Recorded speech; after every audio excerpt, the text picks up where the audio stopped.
So, how do you control your negative emotions and not allow them to control you?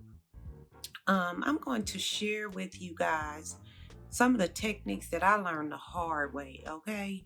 Um, and in the hopes that they will help you to avoid some of the same pitfalls that I had to encounter, and things that took, it was times where it took me a while to come out of certain situations because of my emotions being more in control of me than I was in control of them, right? So keep in mind that with each instance of um, experiencing negative emotions is also an opportunity. It gives you an opportunity to practice self-awareness and also to increase your emotional intelligence.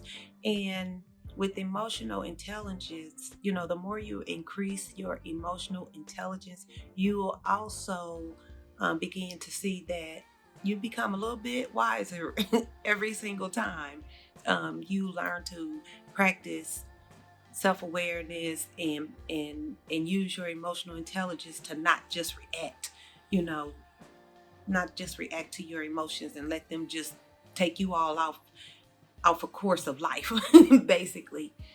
So also know that change, it doesn't happen overnight. So we live in an instant microwave society where everybody wants everything to happen like really, really quick. Nothing happens overnight, but the more you practice these techniques, and they're simple, they're short, and they're easy to do. But the more you practice them, sorry, the more they will become like a second nature type of thing, and you'll just start. Anytime you experience like negative emotions, you'll automatically kick in to doing these techniques. So, the areas that I'm going to speak on are anger, sadness, and fear. So, with anger, the best thing you can do in the moment of anger is to think. Think before you act or speak. Second, you want to take some deep breaths in, right? Because taking those deep breaths in, it calms you down. So if you take a deep breath in, like, and then you hold it for a second and then breathe out,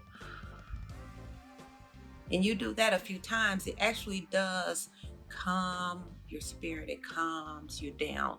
Personally, it's worked like magic.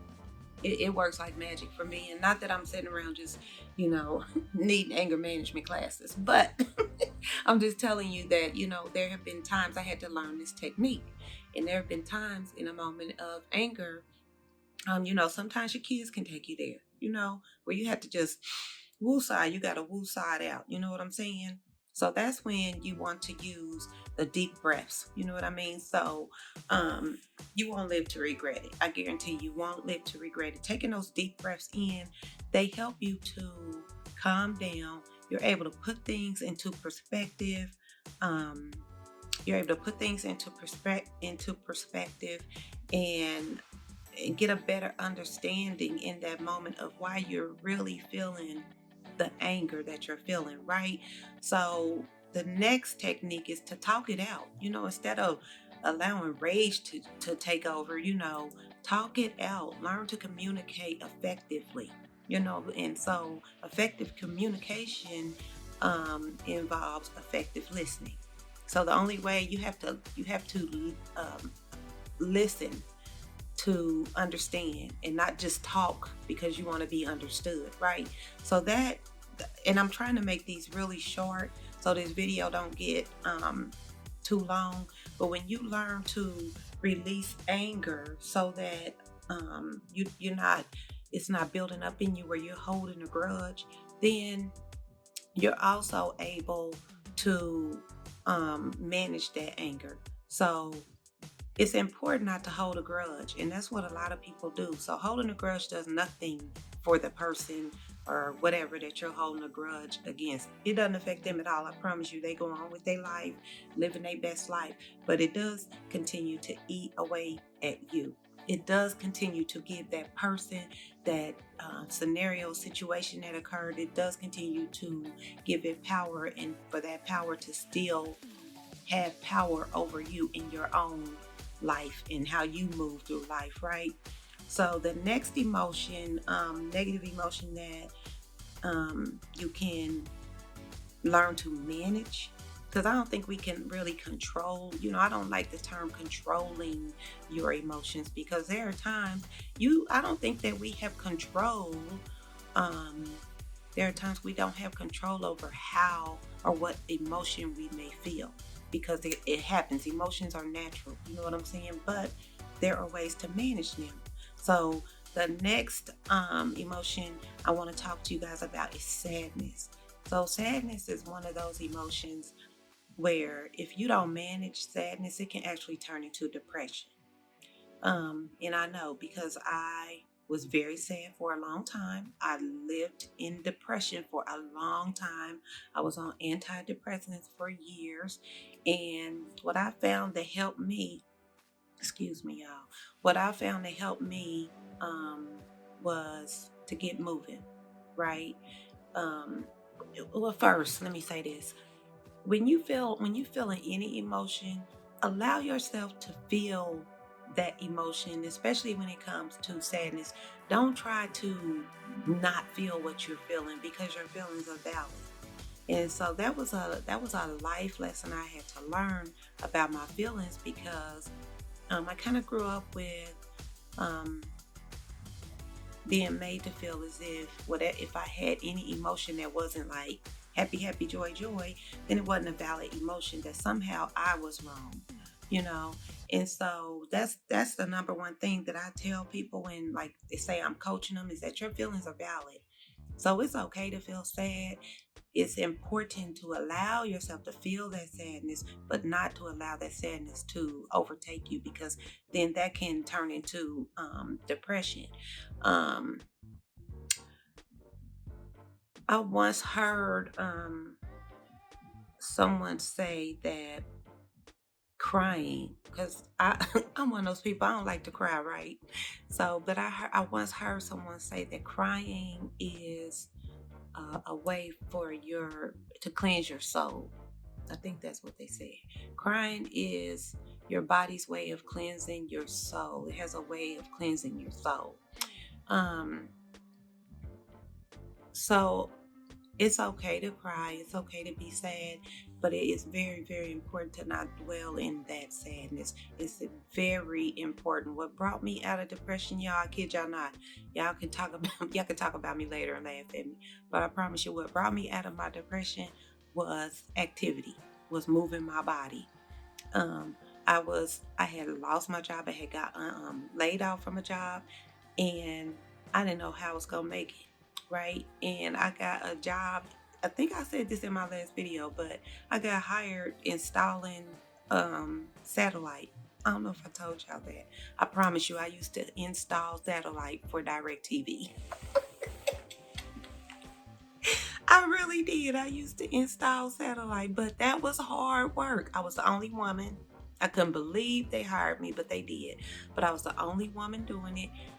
I didn't have no idea until months later, when once I became really cool with all the fellas on the team, that they had a bet. They had made a bet of how long I was going to last, because it is such a grueling, grueling, grueling job to install satellite. You got to dig holes, you got to climb on roofs.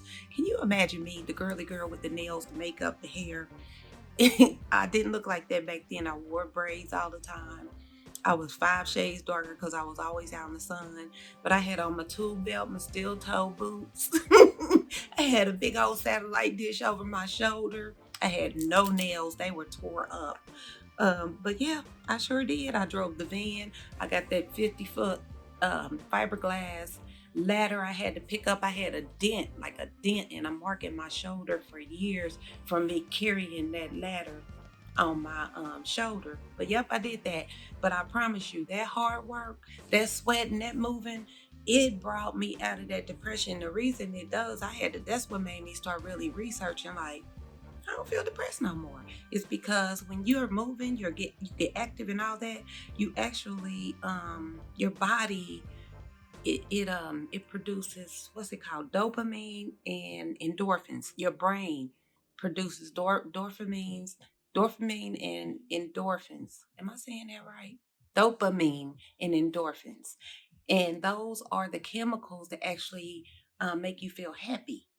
So I went from being super depressed to laughing all the time. And once I figured that out accidentally, I just kept on moving. So I'm a big proponent of physical activity. I don't care if it's a walk, get out and walk. And it's the last thing you want to do when you're sad, feeling depressed, down in the dumps. The last thing you want to do is get up and move. But I'm telling you, if you get up and move, it's going to change your life. Get up and move. Move your body. Okay, the last emotion or negative emotion I want to discuss of how to manage is fear. I'm real familiar with fear. When I tell you I was the scary Sherry growing up, I was so scared. I was scared of judgment. I was scared of being judged. I was scared of what people thought. I was scared of what people thought that didn't even know me and who I didn't even know. I was scared of speaking. So I was really quiet as a child. I was scared to speak in my mind. I was scared of offending people. I lived in fear. I was scared of failure. I was scared of you name it, I was scared of it. So yes, the way to handle fear, manage fear, is to face whatever it is you fear. If you're afraid to speak, as I was afraid to be on this camera, do it.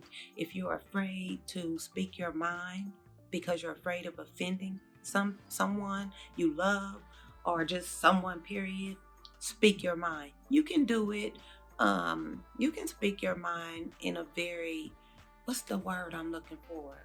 Um, Not professional, but in a way that's not offensive to people or that well, you ain't got to curse nobody out to speak your mind. So speak your mind.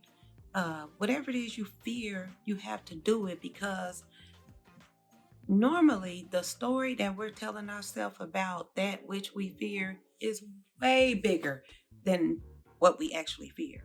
The situation, the scenario, the people, whatever. It's usually way bigger than reality, the reality of the fear. So those are some, that's not a totality of techniques you can use, but since we're just doing this video, that's what I wanted to kind of give you guys that I learned, studied, used to this day.